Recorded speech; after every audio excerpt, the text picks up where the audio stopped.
We have now hit the Americanization point.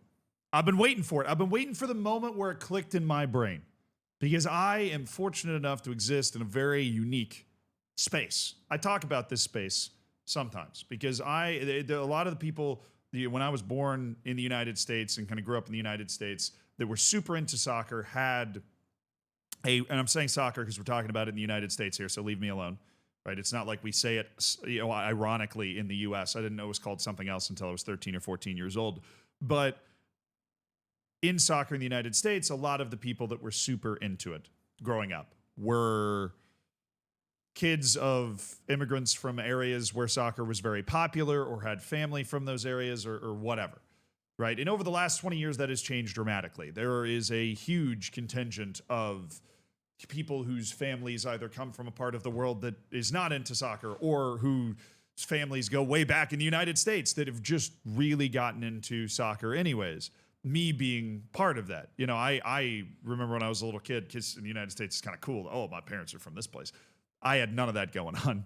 My family is I would describe them as painfully American. And I managed to get into the sport anyways, but the product of that is that I was raised in this kind of normal American sports environment where we had season tickets to go watch the Tampa Bay Buccaneers growing up, right? We went to Lightning games, we went to baseball games, it was hockey, baseball, American football, and then soccer was something that I became obsessed with, right? Through, as so many people in my generation did, the Christian Pulisic, Weston McKennie generation, through FIFA, through Premier League, being on TV on weekends. So I've existed in both worlds for a long time. And as a result, I have this intimate familiarity, just this kind of native speaking familiarity with American sports and everything that is good and everything that is bad about them. And then I have this obsession with soccer that I was drawn into. So why is this moment the Americanization of soccer for me, of football? Because it is the removal of one of the things that I loved about the sport the most. And it is the sign to me that that has been fully removed. It's gone. It's completely gone, at least from this aspect of the game. And that was subjectivity. That was this understanding that where the ball went out is not exactly where you have to throw the ball back in from. This understanding that, when the clock hits zero, there is no clock hitting zero. There's a subjectivity to when the ref is going to blow the whistle to where the free kick is taken from, at least roughly. Now they have that spray. Right? And there is some sort of leeway and subjectivity to the decisions that are made by the referee in order to enhance the flow of the game. This does not exist in American sports at all. In American football, if there is one blade of grass out of bounds touching your shoe when you try to catch the ball, you're out. It doesn't count. Even though there is virtually no way to physically move yourself in a way that makes, it is determining your fate by microscopic differences. And those microscopic differences didn't necessarily exist in the world of football. Sure, subjective decisions could determine your fate, but it just felt more fluid. Where in American football, even if it's a 40-point game, we're going to stop the game for 5 minutes to review whether that was a fumble or not, right? We're going to stop the game to review whether that was a catch. We're going to stop the game to see if there's 5 or 4 seconds left. We're going to zoom in with a massive microscope to figure out the exact right answer. Soccer, to me, never looked for that. It was the vibe sport. It flowed. And I think me, more so than most other people, is able to appreciate that because the other sports that I do very much enjoy don't have that flow. They are disrupted and they are hamstrung in some ways by this desperate need to be exactly right on everything, which theoretically is what you want. But it does rob the sport of a certain je ne sais quoi. It robs the sport of a certain feel, a vibe that is now gone. The moment, obviously, if you didn't pick up on it for some reason, was the disallowed goal by Kylian Mbappe. This was a couple minutes in to the the biggest match in Spain, one of the biggest matches in the world every year, El Clásico, which is obviously Real Madrid against Barcelona. They're playing it at Madrid, and the ball bounces free, and Kylian Mbappe just demolishes it. It is against the spirit of the game for this to be offside. That is my position. That is where I think the Americanization of the sport comes in. And I hate Real Madrid. You guys know this. Not in a way where I'm frothing at the mouth and I'm going to fight Real Madrid fans. Just, I'm a hater, right? I don't like teams that win everything. Real Madrid wins everything. They bully other clubs, right? Like, I don't like Real Madrid. I never have. But I try to be objective as much as a normal human being can be. And this should be a goal. Watch this play. It's a battle for the ball. Right? There's jostling. The ball kind of bounces up in the air. It bounces there. It gets kicked off to the side. And then all of a sudden, it gets flicked. It gets flicked through. I mean, obviously, when you're watching this on TV, Kylian Mbappe looks so unbelievably onside, right? He looks just unbelievably onside. It's not even close, right? The defense is out of position. This is a brilliant play out of a chaotic situation. Kylian Mbappe being offside here is giving him absolutely no discernible advantage. He's got to go and get the ball. He's got the defenders that are all right next to him. This is not.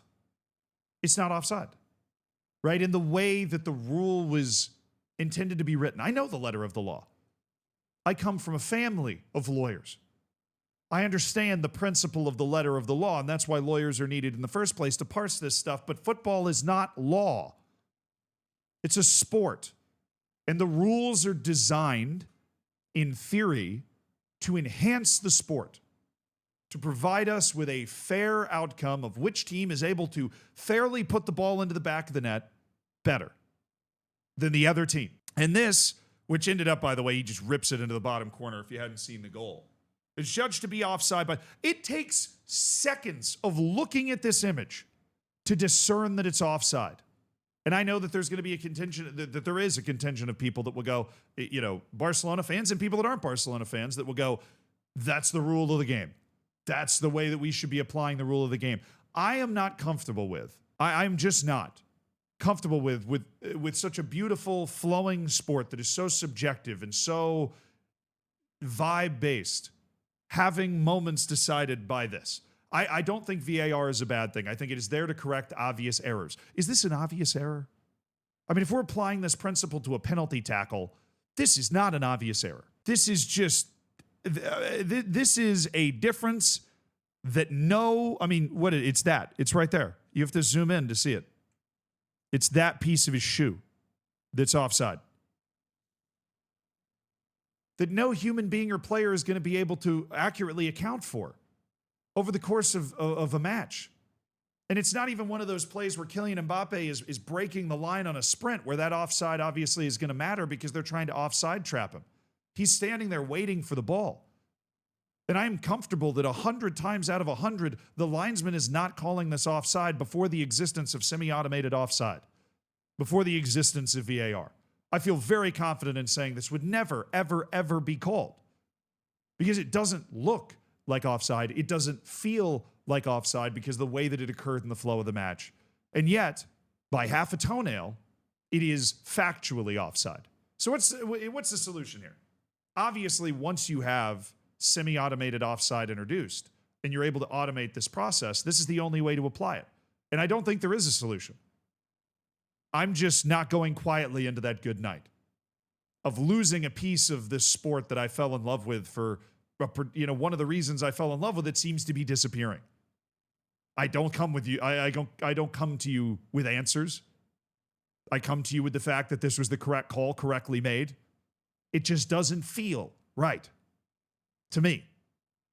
It doesn't. Even though it is Real Madrid here that's scoring the goal, it doesn't feel right. This is a beautiful goal. It's a magic moment from a play where the offside really is not giving him any advantage at all. And yet, that's the world that we live in now. That's the world of football that exists that we're just going to have to put up with. And I will be a crotchety old man, 80 years old, complaining about the AI-assisted automated offside, maybe for the rest of my life.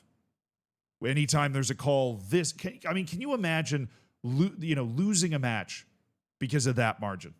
It just doesn't feel right for the way the sport is. American football is already there. And I can tell you, sometimes it's absolutely infuriating to watch these replays back and go, I mean, that's such a small margin that in this case you can pretty easily judge doesn't make any discernible difference to the play. I mean, this isn't even Luka Modric, who's not even there anymore, lining up a pass, right? It's a chaotic scramble and a flick towards Mbappe. I mean, it's just, the spirit of the offside rule is obviously to prevent cherry picking, to prevent you from, just having players standing next to the goal. And the offside rule is crucial to maintain the structure of the sport of football or soccer and to make it the entertaining sport that we know it is today. But at least make the damn line thicker.